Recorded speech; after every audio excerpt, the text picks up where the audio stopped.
আসসালামু আলাইকুম। হিন্দু ভাইদের প্রতি নমস্কার, অন্য জাতির প্রতি রইল আন্তরিক ধন্যবাদ।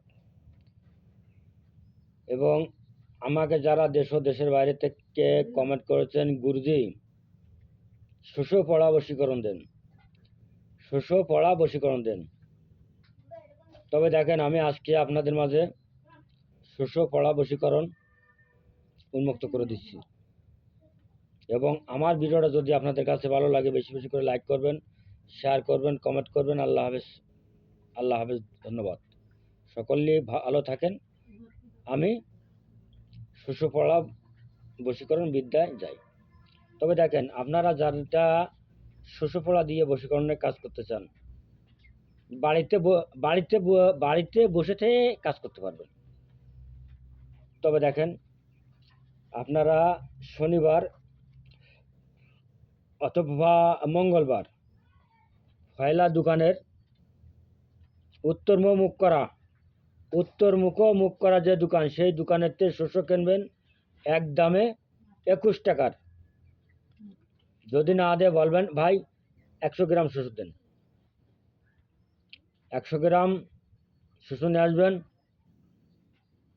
ফয়লা দোকানে ফয়লা খরিদ্দার হয়ে উত্তরমুখ করে 100 গ্রাম শস্য আনলেন।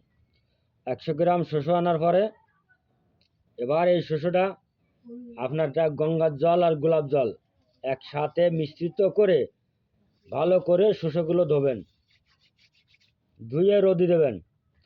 রোদি দেওয়ার পরে শুকোয় গেল, একেবারে শুকিয়ে গেল। এইবার আপনারা এই শস্যর পরে 41 বার, আমি যে বিদ্যাটা বলবো এই বিদ্যাটা প্রয়োগ করবেন। 41 বার শস্যটার পরে বিদ্যা প্রয়োগ করবেন। 41 বার বিদ্যা প্রয়োগ করা হয়ে গেল। এবার আপনারা একটা মাটি হাঁড়ি কিনে আসবেন। মাটি হাঁড়ি, পাল বাড়িতে নতুনটা। এবার 3 কান ইট দিয়ে চুলো বানাবেন। মনে করেন এই 2 কান ইট দিলাম, আর 1 কান ইট এই দিলাম, তাহলে এই 2 কান ইট, এই 1 কান ইট, 3 কান ইট হলো।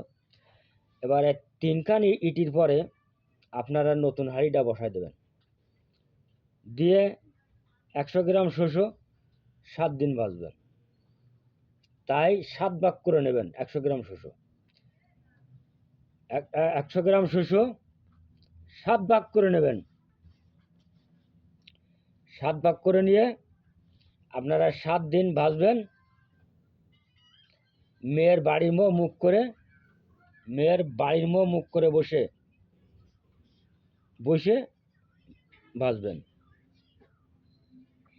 এবং আমার থেকে যদি ব্যক্তিগত কোনো কাজ করে নিতে চান, আমার বাড়িতে এসে, আমার বাড়িটি হচ্ছে খুলনা জেলা ডুমুরিয়া থানা 4 নম্বর খনিয়া ইউনিয়ন। আমার নাম গুরুরাজ কবিরাজ। আর আমার ভিডিওটা যদি আপনাদের কাছে ভালো লাগে, বেশি বেশি করে লাইক করবেন, শেয়ার করবেন। এবার বিদ্যাটা হচ্ছে আপনারটা এই 100 গ্রাম শস্যের পরে 41 বার ক্রপ করবেন। মনে করেন এই শস্য হাতে নিচ্ছি বা বাম হাতে নিলাম, নিয়ে আপনারা ক্রপ করবেন।